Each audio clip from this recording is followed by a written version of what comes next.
মানুষকে বেশি সম্মান দিতে নেই, দিলে সম্মান হারিয়ে ফেলতে হয়।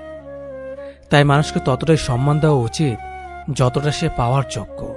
তুমি যাকে ছেড়েছ সেটা আমি ছিলাম, কিন্তু তুমি এখন যার কাছে আসতে চাও সেটা আমি নই। খুব বেশি ভালো হতে নেই, বরং নিজেকে খুশি করার জন্য ভালো কিছু করুন। এটা ঠিক যে সবারই জীবনে কখনো না কখনো খারাপ দিন আসে, কিন্তু কখনো হাল ছাড়বেন না। শুনেন, অন্যর থেকে আশা করা বন্ধ করুন, কারণ আপনি যতই আশা করবেন ততই আপনি হতাশ থাকবেন। তাই কেউ যদি আপনার জন্য কিছু করতে না চায় তবে তাকে ধন্যবাদ দিন।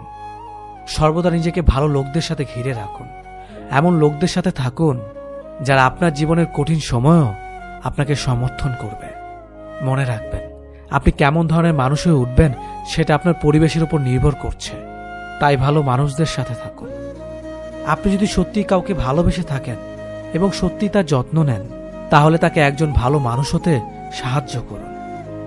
কখনো কারো খারাপ আচরণকে বা খারাপ কথায় আপনি আপনার অভ্যন্তরীণ শান্তি নষ্ট করতে দেবেন না, কারণ এই পুরো বিশ্বের সব মানুষ একরকম হয় না। কখনো কখনো আমরা যেটাকে সমস্যা ভাবি, আসলে সেটা সমস্যা নয়। সমস্যা হলো সেটাই আমরা যেটাকে নিয়ে অতিরিক্ত চিন্তা করি। তাই কখনো বেশি টেনশন করবেন না, শুধু ধৈর্য ধরুন। এই পৃথিবীতে কোনো কিছুই স্থায়ী নয়, তাই কখনো খুব বেশি চাপ দেবেন না নিজেকে, কারণ পরিস্থিতি যত খারাপই হোক না কেন তা বদলে যাবে এবং আপনিও ঠিক হয়ে যাবেন। সম্পর্কে আপনার নত হওয়ার কারণে যদি সম্পর্ক স্থির হয় তবে নত হন, কিন্তু প্রতিবারই যদি আপনাকে নত হতে হয় তবে থেমে যান, কারণ ভালোবাসার স্থান মাথার ওপর, পায়ে নয়। অহংকারী মানুষের পতনের একমাত্র কারণ। যারা অন্যকে ধ্বংস করার কথা চিন্তা করে তারা তাদের উদ্দেশ্যে এতটাই স্বার্থপর হয়ে ওঠে যে তারা নিজেরাই ধ্বংস হয়ে যায় তা তারা জানে না। যদি কোনো মানুষ আপনাকে ছেড়ে চলে যায়, আর যদি আপনি ভাবেন আমার মধ্যে কোনো কিছু কমতি ছিল অথবা আমার কপাল খারাপ এজন্যই এমন হয়েছে, তাহলে শুনুন, আপনি যাকে হারিয়েছেন সে আপনাকে ভালোবাসেইনি, কিন্তু সে তাকে হারিয়েছে যে পৃথিবীতে একমাত্র মানুষ যে শুধু তাকেই ভালোবেসেছিল। তাহলে কে আনলাকি? বেঈমান কখনো অনুতপ্ত হয় না, স্বার্থপর কখনো কৃতজ্ঞতা স্বীকার করে না, আর সুবিধাবাদী কখনো কারোর আপন হয় না। মজা করা সেটাকেই বলে যে বলে আর যাকে নিয়ে বলে তারা যদি দুজনেই হাসে। আর যদি একজন হাসে আর অপরজন কষ্ট পায় তাহলে সেটাকে মজা করা বলে না, সেটাকে বলে অপমান করা। জীবনের সবচেয়ে কঠিন পরীক্ষা হচ্ছে ধৈর্য। সঠিক মুহূর্তের জন্য অপেক্ষা করুন। যারা তোমাকে আঘাত কিংবা ছোট করার জন্য সুযোগ খোঁজে তাদের থেকে দূরে সরে থাকা উত্তম। নারীরা যদি ঘরের ঝামেলাগুলো নিজেদের মধ্যে মিটিয়ে রাখতে পারে তবে সেই সংসারে পারিবারিক শান্তি ফিরে আসবে। 3টা জিনিসের ওপর ভরসা করা ঠিক না: নদীর পাড়ের বাড়ি, ব্রেক ছাড়া গাড়ি, ঘর ছাড়া নারী। দেখতে সুন্দর অনেক পাওয়া যায়, কিন্তু যাদের সুন্দর মন তাদের কেবল ভাগ্য করে পাওয়া যায়। শুধু হাত ধরে কিছু পথ চলার নামই সম্পর্ক নয়, তাকে আগলে ধরে জীবনের শেষ পর্যন্ত সুখে দুঃখে পাশে থেকে তাকে সান্ত্বনা দেওয়ার নামই সম্পর্ক। কারো সাথে কথা বললে ভালো লাগে, আর কারো সাথে কথা বললে শান্তি লাগে। যার সাথে কথা বললে শান্তি লাগে সে মানুষটি স্পেশাল। গাছের জীবন লতা পাতা, মাছের জীবন পানি, ছেলেদের জীবন টাকা পয়সা, মেয়েদের জীবন স্বামী। কথাটা তেতো হলেও সত্য। চেহারা সৌন্দর্য আর টাকার জোর না থাকলে কোনোদিন কেউই তাকে সহ্য করতে পারে না। নিজের পরবর্তী পদক্ষেপ সবসময় গোপন রাখুন, কারণ তোমার ভালো চাওয়ার লোক থাকুক আর না থাকুক, খারাপ চাওয়ার লোকের অভাব নেই এখানে। আজ হয়তো সময়টা খারাপ, কিন্তু সারা জীবন থাকবে না। তবে আজ যাদের চিনে নিলাম তাদের সারা জীবন মনে রাখব।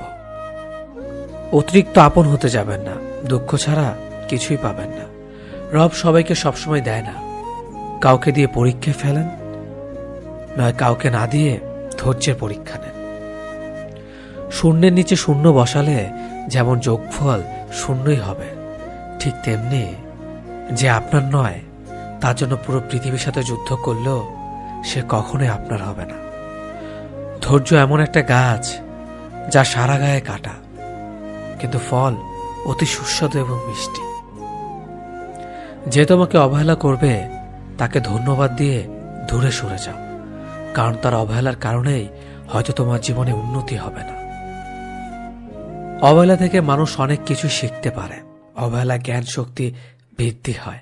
অবহেলা মানুষের ঘুমন্ত মস্তিষ্কে জাগ্রত করে দেয়।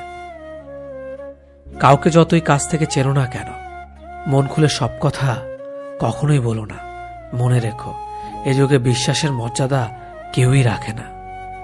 সৎ এবং মহৎ লোকদের সমালোচনা করা খুবই সহজ, কিন্তু তাদের মতো হওয়াটা অনেক কঠিন। হারানোর যন্ত্রণাটা কেবল সেই বোঝে যে তার প্রিয় মানুষটাকে হারিয়ে ফেলেছে। ছেলেদের জীবনটা বড়ই অদ্ভুত। মেনে নিতে নিতে আর মানিয়ে নিতে নিতে জীবনটাই শেষ হয়ে যায়। যাকে অবহেলা করছো সে হয়তো একদিন এমনিতেই চলে যাবে, কিন্তু লক্ষ্য রেখো, যার জন্য তাকে অবহেলা করছো সে যেন আবার তোমায় না ছেড়ে যায়। বেশিরভাগ সম্পর্ক দুটি কারণে নষ্ট হয়ে যায়, একটি ইগো, অপরটি সন্দেহ। ধৈর্য মানে শুধু বসে বসে অপেক্ষা নয়, ধৈর্য মানে ভবিষ্যৎকে দেখতে পাওয়া। জীবন অভিজ্ঞতা থেকে বলছি, যত একা থাকবেন তত ভালো থাকবেন। যে ব্যক্তি তোমাকে সত্যবাদী বলে বিশ্বাস করে, তার সাথে মিথ্যা কথা বলা নিকৃষ্টতম বিশ্বাসঘাতকতা। স্বার্থের টানে আত্মীয়স্বজন সবাই হয়তো ছেড়ে চলে যায়, কিন্তু স্বার্থের জন্য স্বামী স্ত্রী একে অপরকে খুবই কম ছেড়ে যায়। সম্পর্ক শেষ হলো, শেষটা সুন্দর হোক, যাতে রাস্তায় দেখা হলে চোখে চোখ রেখে হাসা যায়। দোষটা কাটার নয়, দোষটা আমাদেরই, কারণ তার ওপর আমরাই পা রাখি। কাটা তো তার জায়গাতেই থাকে। মেয়েরা যখন কাঁদে তখন পানি বের হয় চোখ থেকে, ছেলেরা কাঁদলে পানিটা আসে একদমই ভেতর থেকে। রাতটা আগের মতনই আছে, কিন্তু ঘুমটা আর আগের মতো আসে না। খারাপ সম্পর্কে থাকলে একসময় ভালোটাও খারাপ হয়ে যায়। আমাদের বয়স বাড়ার সাথে সাথে ইগো বাড়ছে, ভালোবাসার মানুষের সংখ্যা কমছে, কাছের মানুষেরা ছেড়ে যাচ্ছে, আপন মানুষেরা ঠকাচ্ছে। এটাই বাস্তব সত্য। প্রিয়জন হারানোর চেয়ে ঘর হারানো ঢের ভালো। ঘর হারালে পথে থাকা যায়, কিন্তু প্রিয়জন হারালে না পথে থাকা যায় আর না ঘরে থাকা যায়। আমরা সবসময় মনে করি আমাদের স্মৃতিশক্তি খুবই দুর্বল, কিন্তু যখন আমরা কাউকে ভুলতে চেষ্টা করি, ঠিক তখন আমরা বুঝতে পারি আমাদের স্মৃতিশক্তি কতটা শক্তিশালী। জীবনে কাউকে পাওয়াটা বড় কথা না, আপনি যাকে পেয়েছেন তাকে জীবনের শেষ পর্যন্ত কাছে রাখাটাই বড় কথা।